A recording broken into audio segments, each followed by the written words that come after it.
Hello, everyone, and welcome back to Bible Basics and Beyond. I'm your host, Jaden Gomez, and I'm so glad that you've decided to join me for another brand new episode. And this week, we're continuing our discussion with my good friend, Charlie Lin. We spoke about so many topics under the sun. We spoke about religion, we spoke about God, we spoke about government. And it's so important, now more than ever, to have these civil discussions, to have these discussions to learn from each other, to look at an opinion from a different point of view and learn from that. You don't necessarily have to agree with it, but you can learn something from that person's opinion. So if you want to check out part 1 or you don't remember, just click up here and it'll take you to it and check it out. As for now, welcome to part 2. I hope you learned something from it. And before we begin, let me give you the quote of the week. And again, we are paying tribute to the late Her Majesty Queen Elizabeth II, a wise woman, and she said, "When life seems hard, the courageous do not lie down and accept defeat.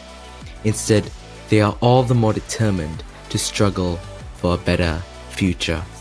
Such a knowledgeable woman, so much we can learn from her. Anyway, I hope you enjoy this episode and be blessed.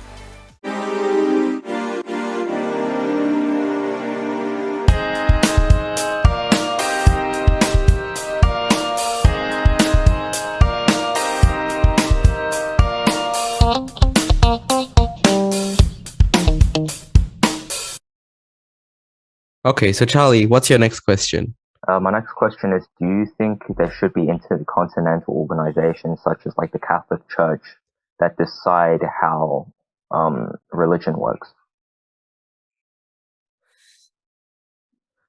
I don't think so.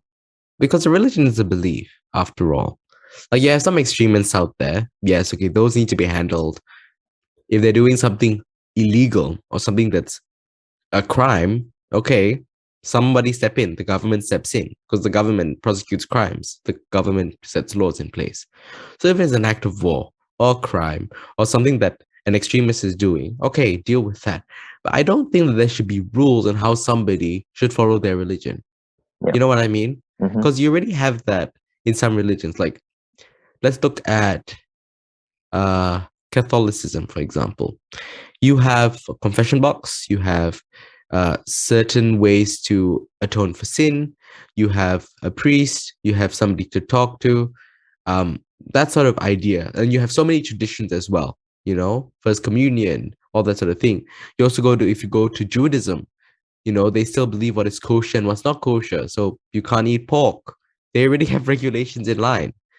So I don't think there needs to be some sort of intercontinental, sort of like John Wick sort of thing that regulates how things are done. Because at the end of the day, a religion is something that's real for a person. Okay? Yeah. What they believe is what they believe. Okay? When that belief becomes something that, like, when they go to the extent of doing something illegal, I'd say that's where the government needs to take place. But I don't think that there should be rules on how somebody lives their life, how somebody lives how they want to live in their religion. You know what I mean? Yeah. What do you think? Well, I don't have like a real opinion on this because, as you know, I'm not part of any religion, so yeah, I guess I don't have an opinion on that. Yeah, sure. Okay, cool. So I will go next. What do you think? Like, why is there so much attention around religion, do you think? Because, we have you have stereotypes on religion, we have opinions on religion. Why do you think there's that circle of attention around like religion and really all religions in general? I mean, I'm not sure because I guess there's so much attention around it because so many different people have so many different religions. And as we said earlier, like talking about things that you disagree with or like that contradict your beliefs, like that makes you emotional and angry. And I guess that's why there's so much attention around, and that's why so many people talk about it. No doubt, yeah. I mean, I understand. I think for that question as well, I agree with you. people are so emotional about like when it comes to somebody disagreeing with them, especially when religions all come from a very conservative standpoint, a very old-fashioned way. You know, Hmm. we live in what people call a progressive society where, do whatever you want. Love is love. Believe what you want to believe. We don't care. Live your life. Just don't do anything illegal. But then Yeah. people can change what's illegal and legal anyway because they're in government. But that's a whole different story. The main thing is that um, most of the time, religion gets all this attention because of its conservative views. For example, in Christianity, they believe that relationship is between man and a woman, which I believe that as well. Okay. Man and a woman, that's it. No man on man, woman with woman, that sort of thing. Okay. Then we go to the conservative standpoint again.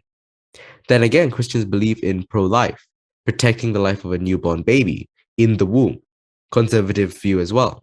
Like some Christians may disagree. You have also progressive Christians, but conservative view again. Then you also have old fashioned where marrying before, you know, all like marrying before having sex or whatever. That's conservative again. Having relationships like again, LGBT relationships, or you're born in a different body when you're actually a man. All conservative sort of views. So I feel like there's so much attention around it because the way the things are done, the natural order of things is conservative. And what religions believe, Christians believe, Islam believes, Jews believe, Judaism believes, all that sort of thing, it just goes against this progressive culture that society has built up. So that's why I believe that there's so much attention around society. And then again, that sort of impacts civil discussion because again, people don't want to hear it. So there needs to be sort of a point where there is where they can come and learn together, I guess. Yeah. Okay. Yeah, that makes sense. I mean, I don't totally agree with all your views, but I can still respect that. Yeah. Uh, Well, why do you disagree? I think we should just talk about that. Yeah. uh,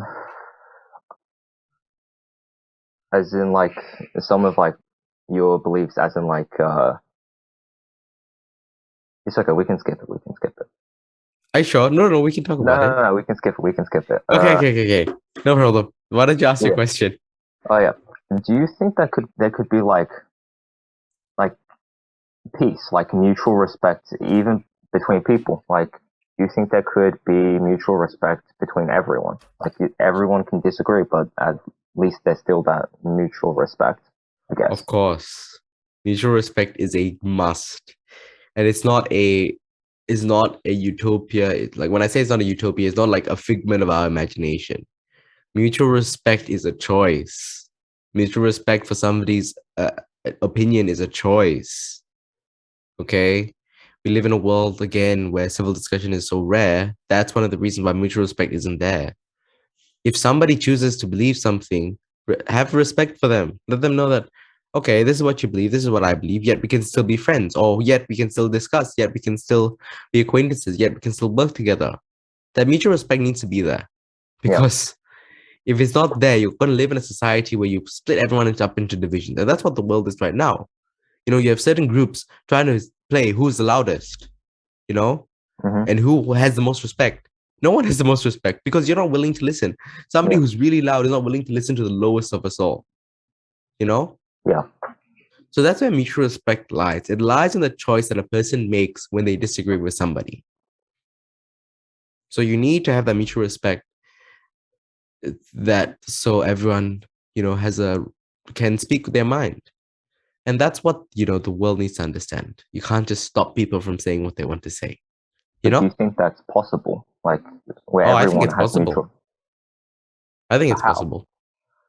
I think it's when people just put aside, I mean, I'm not saying that there could be like total, like 100%, like, oh my goodness, I agree with you and I'm not going to get upset with you, mutual respect. But I can say, okay, I agree with you. I disagree. I may need some time just to understand, Hmm. but I'm not going to say, okay, I don't want to be your friend anymore, you know? Yeah. So mutual respect is definitely possible, but it lies in a choice that a person makes. So I'm not going to here to tell you, okay, this is a 12-step program on how everyone should receive mutual respect. I'm telling you that there is sorry, what was I saying? The mutual respect is a choice. So when you hear an opinion, to show respect to them, you have to choose. You can either disrespect them and tell them, shut up, I don't care. Or you can say, I understand. Why do you think this? Or why do you disagree with me? And then that person can ask, oh, okay, I understand. Why do you disagree with me? It's when that a person can have a debate. That's where mutual respect lies. And where when a debate and two different opinions doesn't split a relationship in half. Does that make sense? Yeah, that makes sense. Yeah, what do you think about this mutual respect sort of being possible or not? I don't think it's possible because you're not going to be able to control everyone, and there's going to be at least a few people, or like a lot of people, who aren't going to give you that mutual respect just because you have a differing opinion. Yeah, I'm not saying that we should, but I'm not saying that we can control them. Like I said, it's their choice to choose whether or not Yeah, have mutual I respect. know, but like it's not going to be possible. I guess. I mean, when you say possible, what do you mean? Do you mean like everyone in the world has mutual respect for everyone? No, as in like the majority of people. Like, yeah, sure, like lots of people can have mutual respect for each other, um, if they have differing opinions, but not everyone. Okay, I see a point of view. I mean, I can understand that. So yeah, okay, cool. Um, I'll go on to the next one. I think we'll ask another 2 or 3 questions, and then we'll Yep. end it there. Hold on. So yeah, um, let's get into. Let's. I can ask you this: how much of our lives revolve around our beliefs? So when I say beliefs, I don't mean just religion. I mean like values and cause of your being. How does that how much does it revolve around, like, does it decision making, choices, friends, etc. Yeah, I guess I believe that like every action it reflects your beliefs in some way or form. So, and your beliefs kind of guide you through life. Mm-hmm. And I guess that spans to like every corner of life. Everything you do is impacted by your beliefs. Yeah. Yeah. And your actions kind of reflect that. Yeah, Yeah. that's true. So true. I mean, I agree with that, because what your choices the choices that you make, the decisions that you make show what's on the inside of you, you Yeah. know so if you have a value of love, if you have a value of kindness, but you show someone wickedness, you beat them up for no good reason, or somebody asks you for help and you say, oh, I don't want to help you, that shows that they don't uphold kindness or love, or loving kindness or patience for that person. It doesn't show in their actions, you know Yeah. so that goes like sowing and reaping. Like if you sow evil, you're going to get back evil. That's a whole different sort of thing. But I think that our lives revolve a lot around our beliefs. Like you said, whatever we say comes out from our heart. And I believe that what's in our heart is what's true. Like you can put on a facade and say somebody asks you how you are, but you're not good, and you say you're good. What comes out of your heart is the pure, unadulterated truth, and that's what it Yeah. sort of affects your decision making. That's what sort of affects the choices that you make. That sort of affects the people that you choose to um, be around. Yeah. Yeah, that makes sense. Yeah, cool. So your question. Uh, let me quickly. Who do you think truly rules the world? God. I mean, I think God Yeah. rules world. I mean, actually, God rules world in conjunction with man. This is kind of an interesting topic. Okay, so when we're talking about who rules the world, when God made Adam and Eve and made the Garden of Eden, so we're going Yeah. back to the very beginning of the world right now. Um, he said that he wants to work in partnership with humans. Okay, Mm-hmm. Adam and Eve then disobeyed God and ate from the knowledge of the tree of good and evil. They disobeyed God and therefore threw their authority out of the window and gave their authority to Satan, because Satan tempted them. Okay. Now, God still works in partnership with humans. There's nothing to say that he doesn't. Through Jesus, through the covenants of Abraham, Isaac, Israel, all these people, he has made partnerships and covenants with them. The one person, and King David, the one person who fulfills all these covenants is Jesus. Okay, because Jesus is from the line of David. You know, it said that Jesus is the son of David. He comes from the lineage of David. Two, he's a son of Abraham. He comes from Abraham lines as well. He was there with God in the beginning, that sort of thing. You know, he's the only person who fulfills these covenants, these 4 covenants. I can't tell you exactly what they are because for the life of me, I can't remember exactly what they are, but still, Jesus is the only person who fulfills all of those. And therefore, when he fulfills all of those, he is acting as a covenant person with God. Okay? Yeah. But it's a rather big but. This question is very confusing because there's so many aspects to it. Okay? Let's get to Satan. Satan in the Bible is known as the king of the air. He's also known as the ruler of this world. You know, because you can make choices, you can also make wrong choices. So this is just my opinion. You know, in the Bible, we find that Satan, like the ruler of this world, is coming, Jesus says, you know, and I think the reason why he's a ruler of this world is because Adam and Eve, like I said in the beginning, chose to give their authority to Satan unknowingly. You know what I mean? Because when they ate from the knowledge of tree of good and evil, they were tempted by the snake, which was Satan. They took it, disobeyed God, and that authority went to Satan. Not that God gave it to Satan. Actually, sorry, no. All authority comes from God. But like Satan got that authority because Adam and Eve abandoned it. They abandoned their choice. They abandoned God. They abandoned, you know, the love that God's given them. Okay? And therefore Satan got it. Now, that doesn't mean Satan can go about coming to you in person and then breaking you down. He's more of a spirit sort of thing. He breaks you down from the inside. He hurts you. He makes you doubt yourself, and that's the sort of thing that he does. He can also manipulate the things around you. You know, you can go through hardships. You can go through hard times, and sometimes that's also a test from God. But back to the thing. There's a lot of different aspects to the question. Okay, but truly, I believe the ruler of this world is God, and then the one person that who can fulfill all the covenant, which is Jesus. So both of them, through with humans, rule the world. They're more powerful. God is more powerful than Satan. Jesus is more powerful than Satan. No one can overcome, like can defeat God. You know, in the Bible says, the darkness did not know it and could not comprehend it. So the darkness, like that's evil, it's Satan. They can't even understand God. They can't comprehend his goodness. And yet God destroys evil, sin, darkness, Satan. You know what I mean? Yeah. So that's sort of my point of view on that. What do you think though? Like coming from your point of view, where you believe in a higher power, but not a religion, what do you think? I think humans like truly rule the world, as in we can change it, we can manipulate it to our like every desire. And I guess as time goes on, I guess we can transform the earth into whatever we want. Yeah, I mean, I see that. I think that goes back to like choice as well. Like humans can choose what they want to do. Yeah. So yeah, I mean, that's great.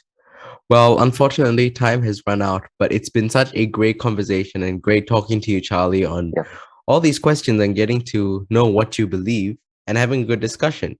Because that's what it is. We need to have a discussion and talk about what we believe and be able to understand one another. So I thank you, Charlie, for joining me today. Yeah, thanks for having me on. No problem. And thank you, everyone, for tuning in. I hope that you were blessed by this. I hope that you understand. And if you have anything that you want to hear, don't forget to leave it in the comment section below. And also leave us anything else you want to find out and anything you want us to clear up. But once again, thank you for tuning in. Thank you and have an amazing week. And thanks again, Charlie, for joining us. Yeah, thank you, Jaden. Remember, everyone, God loves you. Be blessed and stay safe. Thank you for tuning in this week. I hope you were blessed by the conversation that me and Charlie had. And I hope it encourages you to have discussions with your friends and family, to learn from each other, to look at opinions from different points of view, because that is so important, to understand each other and to learn from each other. I also hope that you learned something, whether from the answers or the questions or just the discussion that me and Charlie had today, and I hope it touched you. I hope that you consider coming back next week for another thought-provoking episode. Subscribe, hit that notification bell, like this video, share it with your friends and family, and don't forget to leave a comment on what you'd like to hear and, anyone you'd also like to hear from. As I say every week, have an amazing week, and remember that God loves you. Stay safe.